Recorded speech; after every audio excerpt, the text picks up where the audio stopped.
Assalamualaikum warahmatullahi wabarakatuh. Shalom, Namo Buddhaya, Om Swastiastu. Salam sejahtera untuk kita semua. Perkenalkan, nama saya Daniel. Pada kesempatan kali ini saya ingin menyampaikan pendapat saya mengenai RUU Cipta Kerja atau yang kerap kita kenal sebagai Omnibus Law.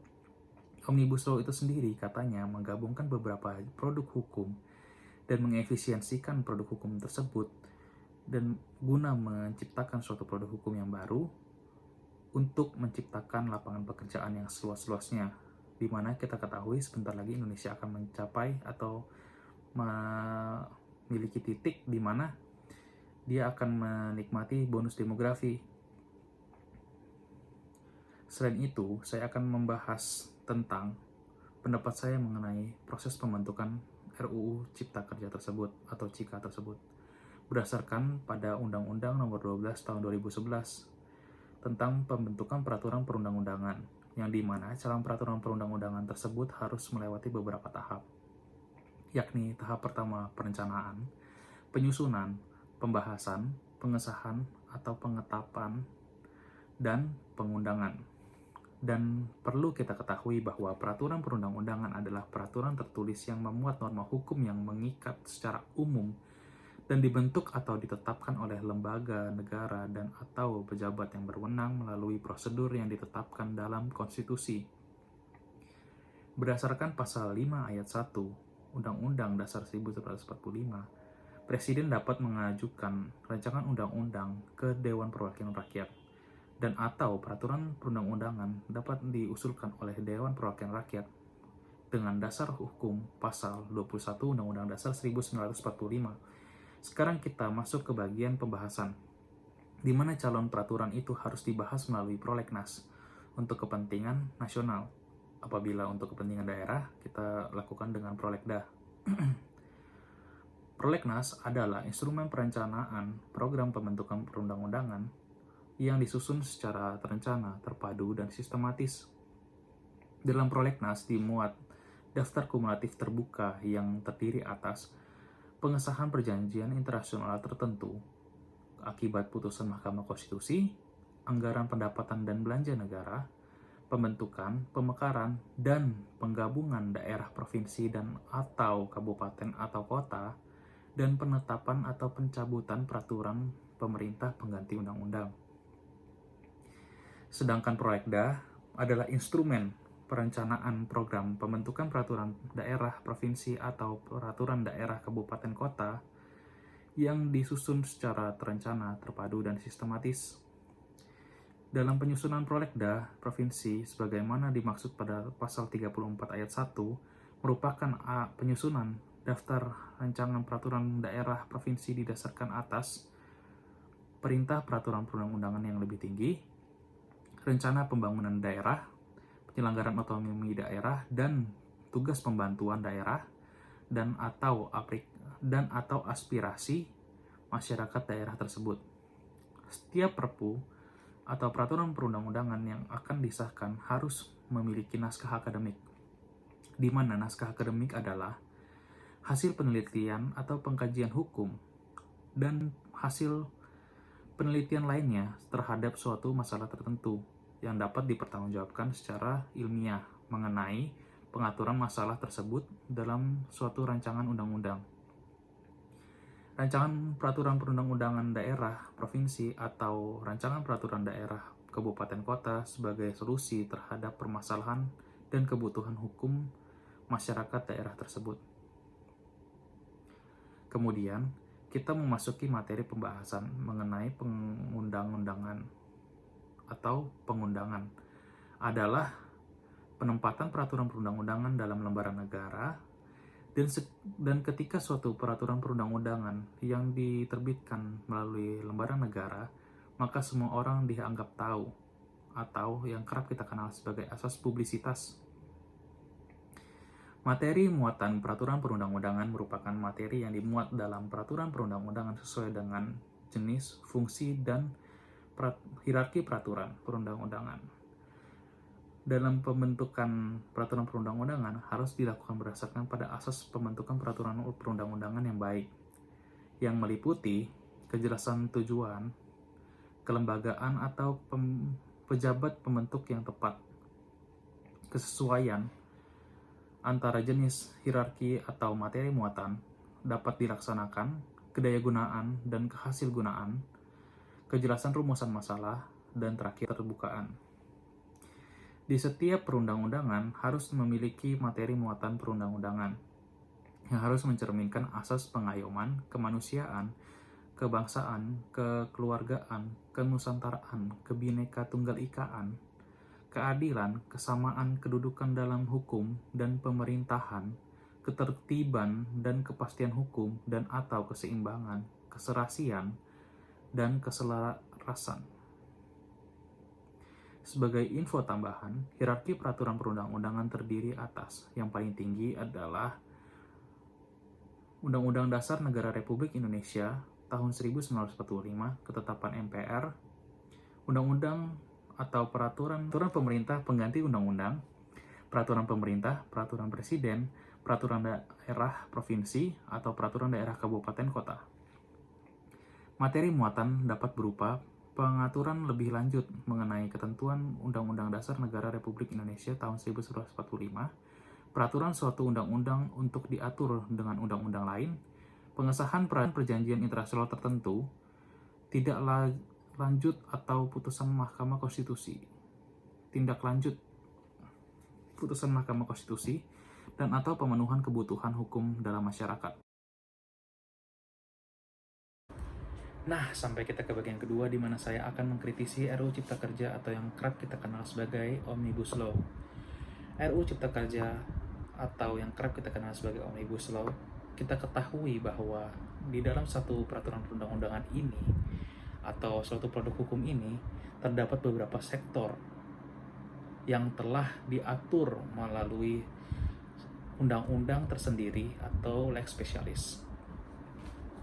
Di antara peraturan perundang-undang ini akan saya sebutkan yakni peraturan atau pengaturan tentang UMKM, investasi, ketenagakerjaan, pertambangan, dan sebagainya. Nah, kan kita ketahui sendiri, setiap sektor tersebut telah memiliki undang-undang yang bersifat spesialis masing-masing. Nah, dalam suatu peraturan perundang-undangan, kita mengenal beberapa adigium, yakni pertama, lex posterior derogat legi priori, lex superior derogat legi inferiori, lex specialis derogat legi generali, di mana saya akan jelaskan artinya bahwa lex posterior derogat legi priori, peraturan yang baru membatalkan peraturan yang usang. Lex superior derogat legi inferiori adalah lex peraturan yang lebih spesial atau lebih super atau bisa dibilang lebih tinggi membatalkan peraturan yang lebih rendah apabila bertentangan. Dan yang ketiga, kita mengenal dengan lex specialis derogat legi generalis, yakni peraturan perundang-undangan yang khusus membatalkan peraturan perundang-undangan yang umum. Nah, adigium ini atau asas hukum ini sangat penting untuk kita ketahui, dikarenakan kita belum mengetahui nih kedudukan hukum Omnibus Law itu. Nah, hal tersebut perlu kita ketahui untuk kepastian, untuk menjamin atau kita ketahui bahwa suatu peraturan perundang-undangan atau suatu peraturan atau produk hukum harus memiliki suatu kepastian. Nah, sekarang sampai kita ke bagian ketiga di mana saya akan menganalisis salah satu pasal yang menurut saya unik dan menarik untuk dibahas. Salah satu pasal yang unik dan menarik adalah pasal 160 ayat 1 tentang ketenagakerjaan, yang dimana berbunyi tentang dalam hal pekerja atau buruh ditahan pihak yang berwajib karena diduga melakukan tindak pidana, maka pengusaha tidak wajib membayarkan upah tetapi wajib memberikan bantuan kepada keluarga pekerja atau buruh yang menjadi tanggungannya dengan ketentuan sebagai berikut. Nah, Hal ini kenapa saya sebut menarik? Karena kita ketahui bahwa pertanggungjawaban pidana dan perdata itu berbeda. Pertanggungjawaban pidana itu bersifat subjektif dan pertanggungjawaban perdata bersifat objektif. Yang dimaksud dengan pertanggungjawaban secara subjektif adalah pertanggungjawaban yang harus dilakukannya akibat perbuatan yang dilakukannya secara pribadi. Sedangkan pertanggungjawaban secara objektif itu merupakan pertanggungjawaban yang dimana objek tersebut itu berada, itu akan mengikuti pertanggungjawaban tersebut. Contohnya, apabila ada ahli waris dan pewaris, pewaris itu memiliki utang, utangnya tersebut belum lunas ketika pewaris itu meninggal. Ada dua kemungkinan, apakah hutang itu akan dianggap hapus atau hutang tersebut akan diwariskan apabila ahli waris tersebut menerima atau tidak menolak harta warisan dari peninggalan si pewaris tersebut. Nah, yang perlu kita cermati juga bahwa apabila dalam perdata, kalau misalnya kita lihat perburuan secara perdata itu kita dapat lihat pasal 1367 dengan pasal 160 ayat 1 di bidang ketenagakerjaan itu, di mana pasal KUH pasal 136.7, seorang tidak hanya bertanggung jawab atas kerugian yang disebabkan perbuatannya sendiri, melainkan juga atas kerugian yang disebabkan perbuatan orang-orang yang menjadi tanggungannya, atau disebabkan barang-barang yang berada di bawah pengawasannya.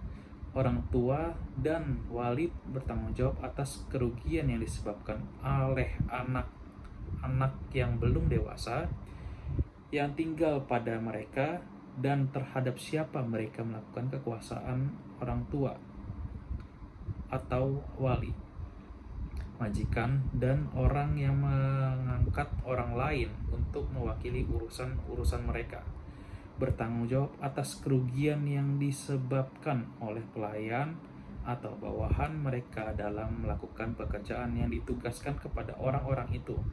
Guru sekolah atau kepala tukang bertanggung jawab atas kerugian yang disebabkan oleh murid-muridnya atau tukang-tukangnya selama waktu orang-orang itu berada di bawah pengawasannya. Tanggung jawab yang disebutkan di atas berakhir, ada disclaimernya, jika orang tua, guru, sekolah, atau kepala tukang itu membuktikan bahwa mereka masing-masing tidak dapat mencegah perbuatan itu atas mana mereka seharusnya bertanggung jawab.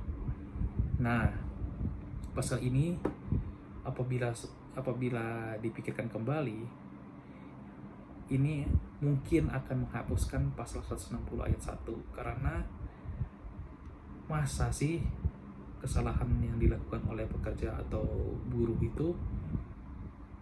itu dapat menimbulkan biaya kepada perusahaan karena harus memberikan bantuan kepada keluarganya. Hal ini pasti bisa dianggap sebagai yang kurang adil sih, sebagai pengusaha juga sih. Nah, makanya para buruh jangan pada berpikiran bahwa RUU ini merupakan RUU yang berpihak kepada pengusaha saja. Pada kenyataannya, RUU ini juga berpihak kepada kaum buruh juga. Sampailah kita ke bagian terakhir, di mana saya akan minta maaf apabila ada salah kata dan salah interpretasi. Hal tersebut masih relatif dan tentatif, dikarenakan peraturan tersebut tetap masih dalam proses, sehingga peraturan tersebut masih belum begitu pasti untuk kita analisis secara lebih dalam dan lebih mendetail. Wabila taufik al-hidayat, mohon maaf apabila ada perkataan yang tidak berkenan